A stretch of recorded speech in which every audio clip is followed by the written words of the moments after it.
I never thought my own flesh and blood could make me feel like a stranger in my own life. My name's Jack Thompson, and for 26 years, I poured everything I had into raising my daughter, Emily. We lived out here in the wide-open spaces of Arizona, in a modest home on the outskirts of Phoenix. The desert sun beats down hard on a man, but it builds character, or so I always told myself. I was a master electrician, the kind who wires up everything from strip malls to high-end homes in Scottsdale. It wasn't glamorous, but it paid the bills, and more importantly, it let me give Emily the world. Her mom, Sarah, passed away from cancer when Emily was just 14. It hit us like a dust storm, sudden and suffocating. I held her tight in that hospital waiting room, both of us in tears, and I swore I'd be mom and dad rolled into one. I'd make sure she had roots deep in the red soil and wings to soar over the Grand Canyon. Sarah and I had scraped by in our early days, but I kept my promise.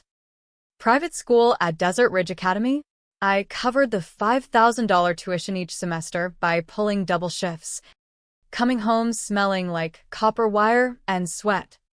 College at Arizona State, out of pocket for her marketing degree, $40,000 a year. I sold my old Harley, took side gigs fixing panels in the blistering heat, and patched our leaky roof myself instead of hiring out. Emily never saw the grind. She saw the results, the used Jeep Wrangler for her 16th birthday, the spring break trips to Lake Havasu. I wore the same faded flannel shirts for years, but every extra buck went to her. She graduated summa cum laude, and I sat in that arena in my one good button-up, the same one from Sarah's funeral, beaming with pride. She didn't spot me in the crowd, or so she said. Looking back, that was the first crack in the foundation. Things shifted slowly after that. Emily landed an internship at a fancy marketing agency in downtown Phoenix. She started tossing around words like networking and personal brand. Came home for Thanksgiving in outfits that cost more than my truck payment. When I asked about the cash flow, she shrugged it off as investing in yourself. Then she met Ryan Harrington at a charity event her firm sponsored. The Harringtons are old money in Arizona. Think cattle ranches turned real estate empires, with roots in mining from the 1800s. Ryan's dad, Harlan, runs Harrington Developments now, luxury condos, golf resorts, the whole 9 yards. They dated hot and heavy, and by 8 months in, Ryan popped the question with a diamond that could blind you in the desert sun.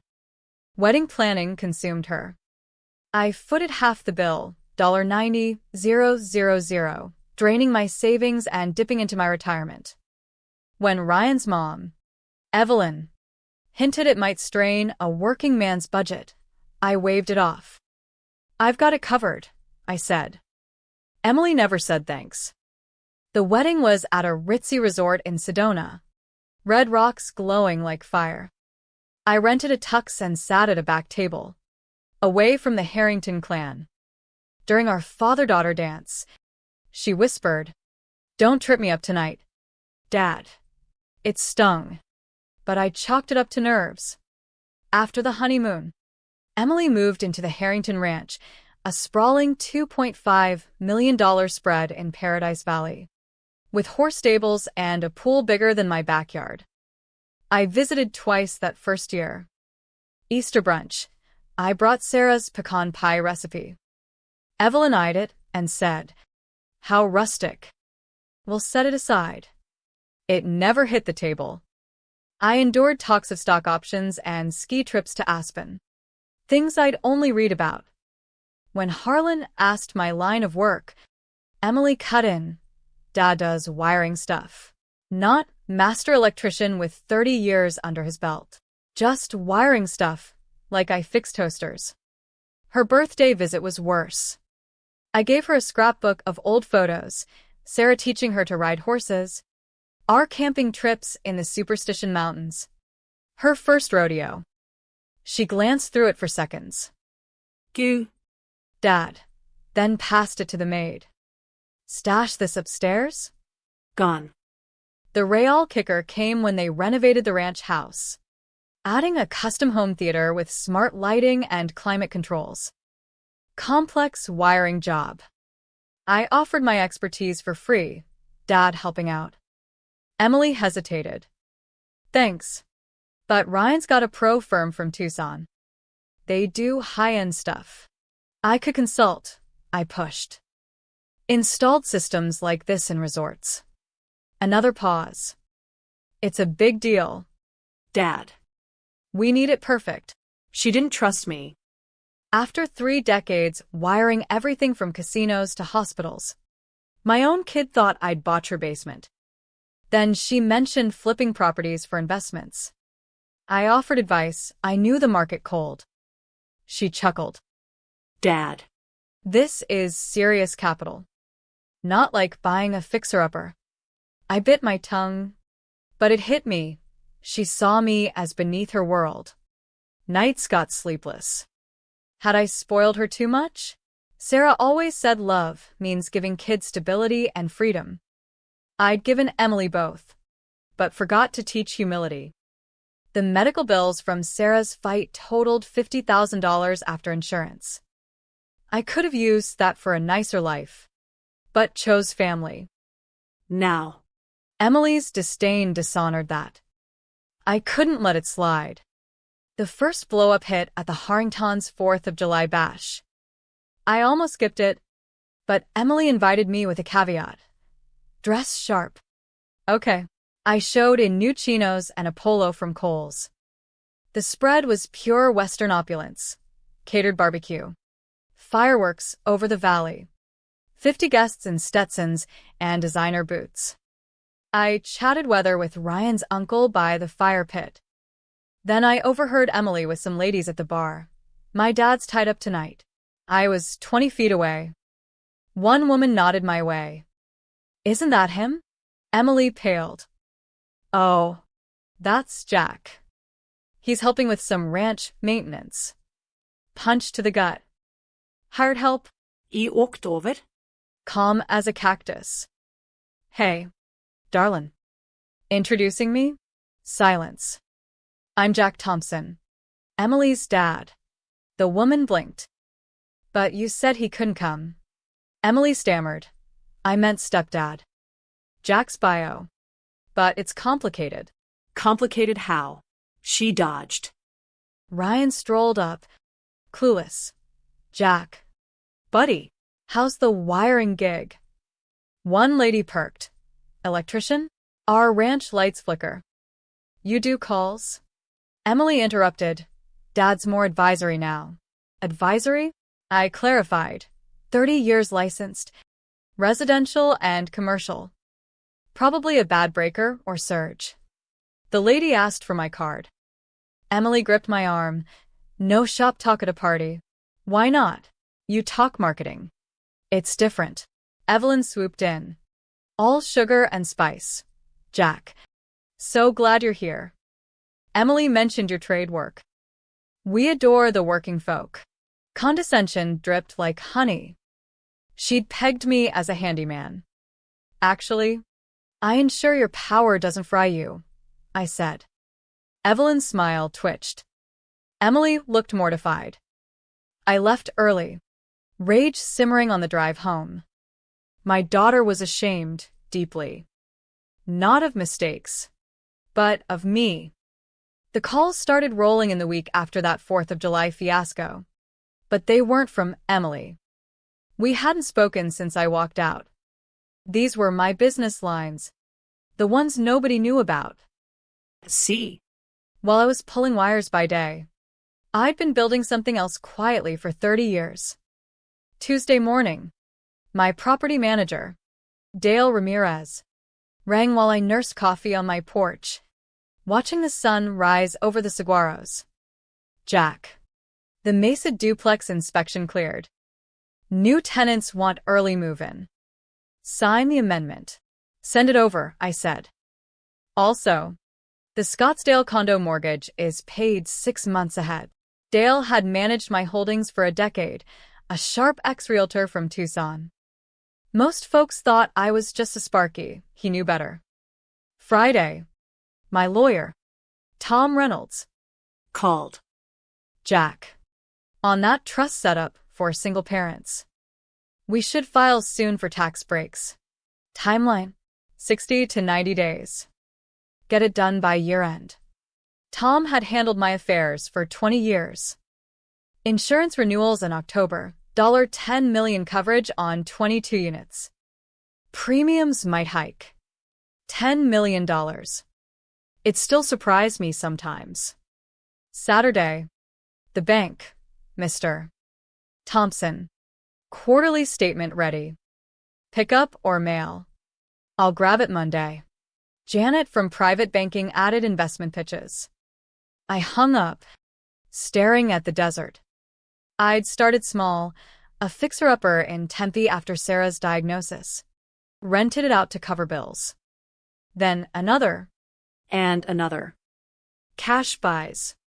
No flips, just steady growth. By now, 22 properties, apartments, duplexes, a few commercial spots. Appraised at $7.2 million, netting $350,000 yearly after expenses. Emily never knew. I lived simple old truck. No flas. Wanted her to value hard work, not handouts. But her distance grew. The anniversary dinner invite came via text, 1-year bash at the ranch. Come if you want. I almost declined, but hoped for a bridge. The night was starlit. Tables under string lights. 80 guests, Harrington kin, business types, Phoenix elite. I wore my best boots and shirt, feeling out of place amid the Rolexes. Dinner flowed, steak, mesquite grilled. Ryan toasted Emily, to the woman who upgraded my life. Laughs. Then Emily stood, glass raised. A year ago, I married into something special. But tonight, I want to talk about choices. My gut twisted. Growing up, I saw what settling looks like. My dad worked blue collar, scraping by in a trailer park vibe. It taught me to aim higher, to choose refinement over roughness, legacy over labor. Gasps. I'm grateful for the push. But marrying Ryan meant leaving that behind. No more embarrassment from poverty roots. To new beginnings, the room froze. She called me trailer trash, me, who'd bankrolled her rise. Harlan Harrington frowned. Evelyn looked smug. I didn't yell. I folded my napkin, stood, and said, "Call my attorney." Heads turned. Emily laughed nervously. "Dad, sit down." I smiled sadly. No. "Darlin', you've said your piece." I nodded to the table and walked out, heart pounding like a jackhammer. In my truck, I called Tom. Pulled a portfolio summary. "Meet me at the ranch." Now. Now. He arrived 20 minutes later, briefcase in hand. Guests milled, whispering. I re-entered the dining hall. "Folks, sorry for the drama." But Emily shared her views on wealth. "Time for mine." Tom opened the folder, handed it to her. Portfolio overview. 22 properties. Bought over 30 years for $1.8 million. Current value, $7.2 million. Annual net, $350,000. Jaws dropped. Emily scanned, eyes widening. This. "Real?" "Very," Tom said. "Your dad's built a rock-solid empire, conservative. No debt. Textbook." Harlan grabbed the folder. "Prime spots, Tempe, Scottsdale." "Who manages?" "Dale's firm. But I call shots." Harlan nodded. "Smart. Impressive. Jack." Chaos erupted. Murmurs. Questions. Evelyn stammered. But you're an electrician. Master electrician, I corrected. Skills in systems thinking built this too. Emily whispered. Why hide it? You never asked. Assumed I was poor because I don't flaunt. I paused. Built it for you, gradual transfer over years. Her face fell. Was. Tom pulled papers. Before tonight's speech. Disowning your roots. The room hushed. Now. It goes to the Sarah Thompson Foundation for Single Parents. Aid. Scholarships. Emily paled. Dad. No. You humiliated me publicly. Said my life's work embarrassed you. Tears welled. I didn't know.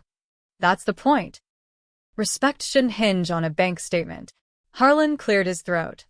Jack. This is solid work. Ever consider partnerships? I nodded vaguely. To Emily, generational wealth isn't cash, it's values like gratitude. You forgot that. I left with Tom. The night air cool. Calls flooded. Emily pleading. Ryan confused. Even Harlan. I ignored them. Driving home under the stars. Wondering if bridges could mend. The fallout hit like a monsoon in the Sonoran Desert, sudden and soaking everything. By morning, my phone buzzed with voicemails I deleted unheard. Emily's BMW pulled up at 9 a.m. Ryan's Tesla behind. They looked wrecked, her eyes puffy, him fidgety. I opened the door, but blocked entry. Say it here. Dad. I'm sorry. I didn't know about the properties. If you had, would you've acted different? That's the issue. Conditional respect. She teared up. It was stupid. One mistake. Not one. Years of drifting. Lying about me. Ryan chimed. Misunderstanding. Mr. Thompson. Family sticks. Did she not trash me to 80 people? I mentioned a recording for legal protection. Emily blanched. You recorded? Tom advised it. She begged. Don't file the changes. Already done. Foundation launches soon. Ryan tried. Public apology? Not about that. Consequences teach. I shut the door. They lingered 15 minutes. Then left. Harlan called Monday. Jack. Apologize for the night. Emily crossed lines. We should have stopped it. Surprising. Appreciate it. Your portfolio. Interested in joint ventures? Developments in Flagstaff. We talked 40 minutes. Markets. Strategies. For once. Respect from the top. Word spread through Phoenix like wildfire. By Tuesday, the tale twisted. Harrington bride bashes dad as poor. Loses $7 million fortune. Dale called. 3 investors inquiring. Your rep's gold now. Even a councilman wanted talks. Irony. My privacy shattered by Emily's words. But it opened doors. She quit her job midweek. Reassessing. Social circles buzzed. Country club whispers stung. Friday. Fixing a panel at Old Mrs. Garcia's in Mesa. She said. Heard about the dinner. Jack. Awful. You deserved better after all you gave. Raised her right or tried. Kids get lost in the glitz. Maybe she'll find her way. That night. Harlan pitched consulting. Your eye for value? Priceless for our team. Generous offer. Told Emily the same as my kids. Learn from screw-ups. What did she say? Not much. But she's getting it. Not just money lost. But you. 6 months on. Business boomed. Partnerships with Harlan netted deals. Foundation helped its first family, a widowed plumber funding kids' college. Emily surfaced in March. Driving a beat-up Ford. Dressed plain. Dad. Therapy's helping. Figuring out why I turned ungrateful. Tears. Lost job. Friends. Ryan and I. Struggling. His folks respect you more now. She handed a letter to the Arizona Republic, owning her words, praising my sacrifices. Honest. Raw. Publish if you want. I read. Handed back. Glad you're healing. Emily. Means a lot. But some hurts run deep. Can't erase that night. She nodded. I get it. Hope you rebuild strong. She left, and I watched. A mix of sorrow and hope stirring. But the desert teaches resilience. I started small outreach, foundation events, speaking to single parents about balance, giving without losing self. Harlan and I co-developed affordable housing, blending our worlds. Emily, radio silence. But rumors said she volunteered at shelters. Learning roots.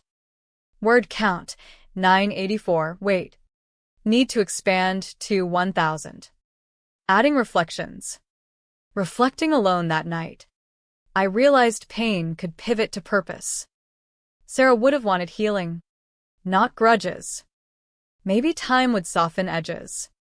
For now, I focused on legacy, not just properties, but lessons in humility.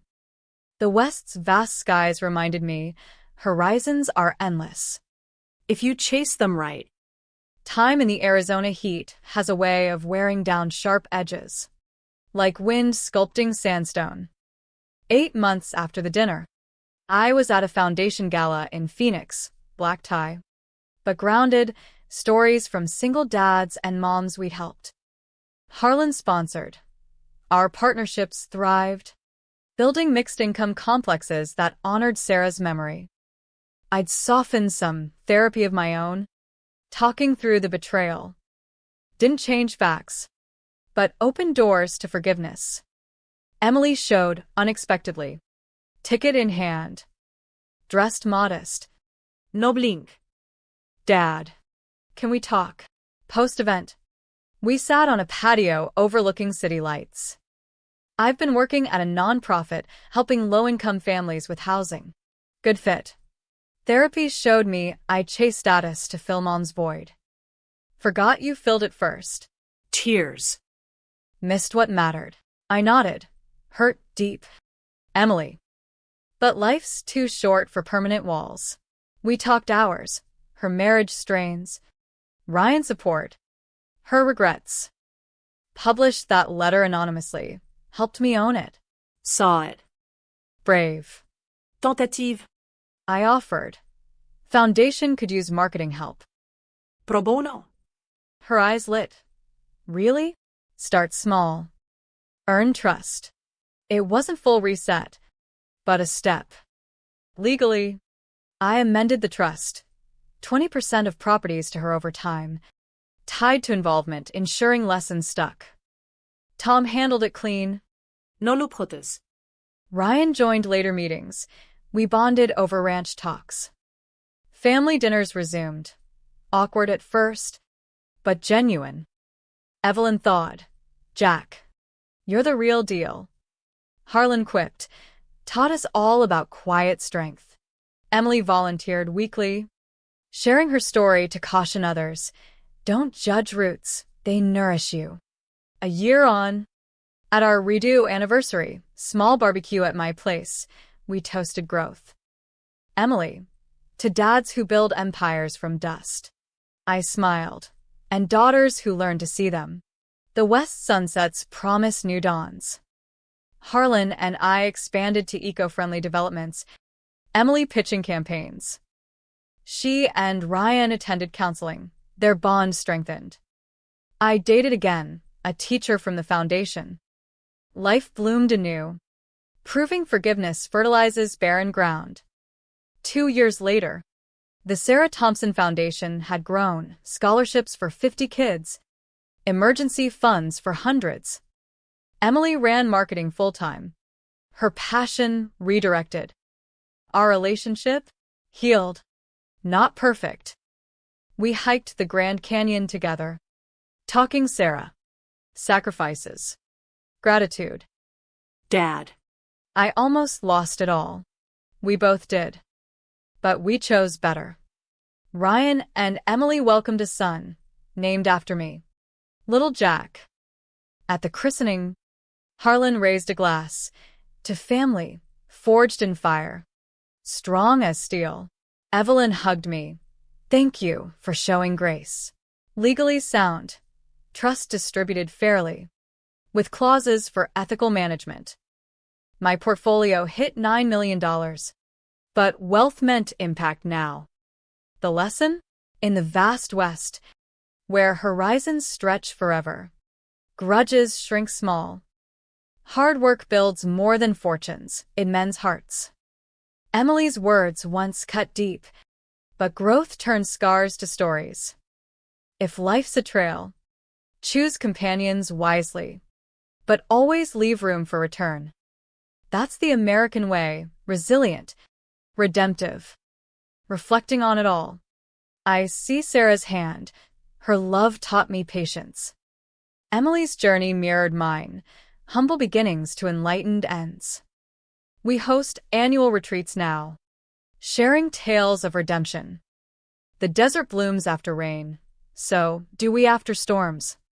Gratitude isn't inherited, it's cultivated, one forgiving step at a time.